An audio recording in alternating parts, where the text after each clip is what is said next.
हम्म। Hi dear students, क्या हाल है। Lockdown में एक्चुअली क्लास हो नहीं पा रही है, तो मैं आज कोशिश करूँगा। ये एक्चुअली लॉकडाउन के लिए स्पेशल, मैंने वैसे मैं ऑनलाइन बनाता नहीं हूँ, लेकिन ये एक स्पेशल क्लास है कि ताकि मैं आप लोगों को कुछ गाइड कर सकूँ कि टेंथ क्लास में टेंथ क्लास की जो प्रिपरेशन है वो कैसे स्टार्ट करनी है।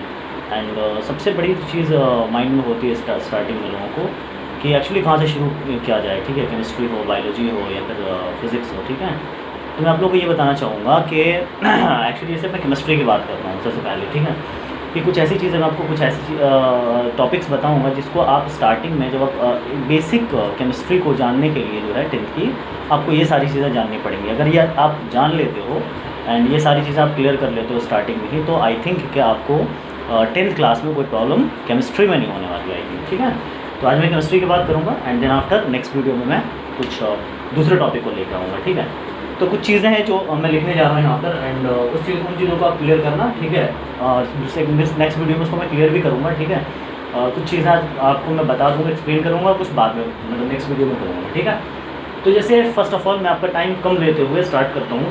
सबसे पहले 9th क्लास की जो केमिस्ट्री है उसको थोड़ा सा रिकॉल करना पड़ेगा हमें, राइट। 9th क्लास की केमिस्ट्री में क्या है कि जैसे स्टार्टिंग की केमिस्ट्री में जो चैप्टर नंबर 3 है, चैप्टर नंबर 4 है, दैट इज़ एटम मॉलिक्यूल्स है और तुम्हारा स्ट्रक्चर ऑफ एटम है, right, 3rd and 4th chapter. तो structure of atom and atom molecules के कुछ टॉपिक्स हैं जो कि मैंने उसको निकाल के रखा है, जो आपको क्लियर करना है। ठीक है, फर्स्ट ऑफ ऑल आपको सबसे पहले एटॉमिक नंबर के बारे में, एटॉमिक नंबर के बारे में आपको सबसे पहले क्लियर करना है कि आपको एटॉमिक नंबर पूरी तरह कम से कम 1 से लेकर के 30 तक आपको याद होनी चाहिए, ठीक है ना। एंड सेकेंड थिंग कि आप जब एटॉमिक नंबर याद करते हो तो उसके साथ साथ उसके वैलेंसीज को, valency and valence electrons, valency and valence electron then आपको याद रखना है। ठीक है, एंड उसके बाद आपको एटलीस्ट उसके जो केमिकल फॉर्मूले आपने पढ़े थे, केमिकल फॉर्मूले, राइट, केमिकल फार्मूला आपको याद होना चाहिए। ठीक है, बनाने आना चाहिए, आपने जो क्रॉस मेथड से बनाया था, सीखा था अपनी 9th क्लास में, वो आपको आना चाहिए। एंड नेक्स्ट है हमारा केमिकल फार्मूला के बाद उसके बाद आपको पॉली एटमिक आएंगे, ion and poly atomic ion के बारे में, ions and poly atomic ion, poly atomic ions, poly atomic ions.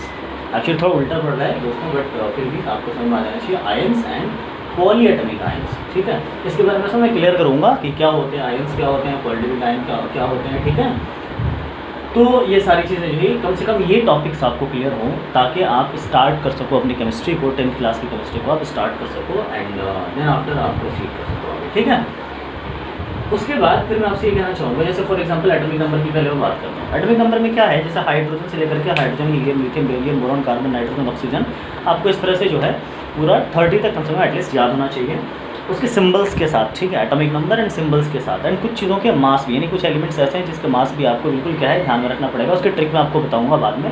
ठीक है, उसके बाद क्या है valency and valence electron. Valency जैसे फॉर एग्जाम्पल मैंने किसी का एटॉमिक नंबर लिया, जैसे मान लो सोडियम का एटॉमिक नंबर है 11। ठीक है, अब इसका सबसे पहले क्या करेंगे, तो कॉन्फ़िगरेशन लिखेंगे। कॉन्फ़िगरेशन का मतलब उसके इलेक्ट्रॉन्स को उसके शेल में अरेंज करना। ठीक है, तो 281 इसका कॉन्फ़िगरेशन है। ठीक है, क्या है ये इसका कॉन्फ़िगरेशन। फिर वैलेंसी जानने के लिए, ठीक है, वैलेंसी जानने के लिए हमें ये पता करना होता है उसके लास्ट शेल में कितने इलेक्ट्रॉन्स हैं। लास्ट शेल में अगर 4 से कम इलेक्ट्रॉन हो गया, अगर 4 से कम इलेक्ट्रॉन हो तो वही उसकी वैलेंसी हो जाएगी, और अगर 4 से ज़्यादा इलेक्ट्रॉन्स नजर आ जाए इसमें आपको, तो उसको 8 में से आपको माइनस करना है। फॉर एग्जांपल इसके लास्ट शेल में 4 से कम इलेक्ट्रॉन यानी 1 है, तो इसकी वैलेंसी जो हो जाएगी, इसकी वैलेंसी 1 हो जाएगी। ठीक है, उसके बाद जो जैसे एटॉमिक नंबर मैंने लिया ऑक्सीजन, ऑक्सीजन का एटॉमिक नंबर है कितना 8, इसका कॉन्फ़िगरेशन मैंने लिखा तो 2, कितना आएगा 6। ठीक है, इसके लास्ट शेल में अगर मैं देख रहा हूँ तो इसमें क्या है 4 से ज़्यादा इलेक्ट्रॉन्स है, राइट। तो 4 से ज़्यादा इलेक्ट्रॉन्स है, तो इसको क्या करेंगे ना, 8 में से इस नंबर को माइनस करेंगे। जैसे इस नंबर को माइनस करेंगे वैसे इसकी वैलेंसी कितनी आ जाएगी 2। ठीक है, तो इसकी वैलेंसी कितनी होगी 2, लेकिन दोनों में जनरली डिफरेंस क्या है दोस्तों, दोनों में डिफरेंस ये है कि ये सोडियम का एटॉमिक नंबर 11 था, इसके लास्ट शेल में 1 इलेक्ट्रॉन थे, ये oxygen atomic number 8 last shell में 6 इलेक्ट्रॉन्स। ठीक है, हर एटम चाहता है कि मैं अपने ऑक्टेट को पूरा कर लूँ, और ऑक्टेट को पूरा करने के चक्कर में क्या होता है कि अपने इलेक्ट्रॉन्स को या तो एलिमेंट लूज़ करते हैं या फिर इलेक्ट्रॉन्स को गेन करते हैं, राइट। जैसे ये सोडियम क्या करता है, अपने 1 इलेक्ट्रॉन को क्या कर देता है, लूज़ कर देता है, एंड देन आफ्टर क्या होता है, ये अपना स्टेबल हो जाता है, राइट। बट ऑक्सीजन के केस में क्या होता है, यहाँ पर 1 इलेक्ट्रॉन लूज़ नहीं करेगा ये, बल्कि ये 2 इलेक्ट्रॉन गेन करेगा, क्योंकि हर एलिमेंट जनरली चाहता है कि उसके लास्ट शेल में 8 इलेक्ट्रॉन अप्रॉक्स आ जाए, जिससे वो स्टेबल हो जाए। ठीक है, तो ये क्या करेगा, 6 है इलेक्ट्रॉन इसके पास, तो 2 और की कमी है, तो ये क्या करेगा, 2 इलेक्ट्रॉन ले लेगा। ठीक है, तो अगर ये एक इलेक्ट्रॉन लूज कर रहा है तो इस पर प्लस का चार्ज आएगा, यानी कि अब जब ये किसी को दे देगा एक इलेक्ट्रॉन तो इस पर प्लस का चार्ज आ जाएगा। ठीक है, यानी Na प्लस हो जाएगा।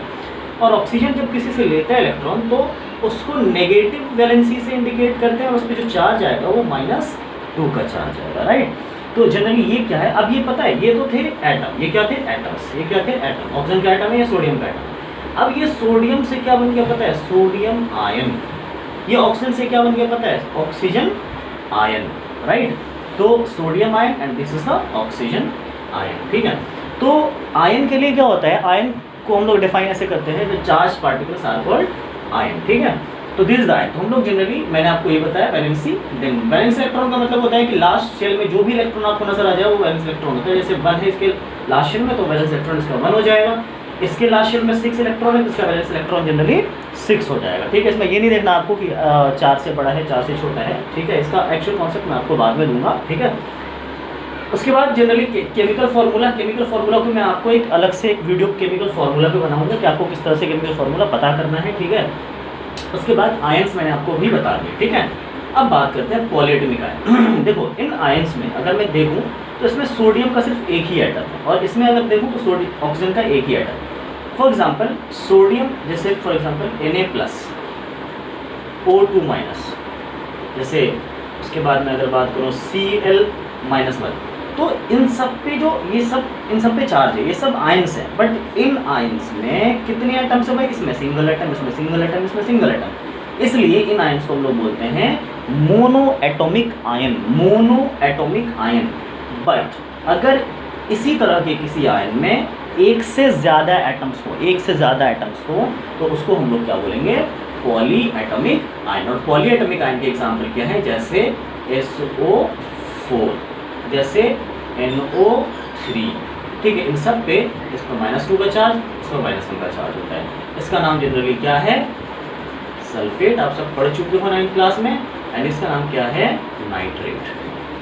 ठीक है बच्चों, तो ये सारी चीज़ें क्लियर हो गई। इस टॉपिक को मैं आपको दूसरे वीडियो में क्लियर करूँगा। ठीक है, तो ये बेसिक चीज़ें हैं जो आपको 10th क्लास में जानना है। एंड अगर आप ये जान जाते हो तो आई एम श्योर कि आप अच्छे मार्क्स गेन कर सकते हो क्लास में केमिस्ट्री में, राइट। ओके, तो नेक्स्ट वीडियो का हम वेट करते हैं।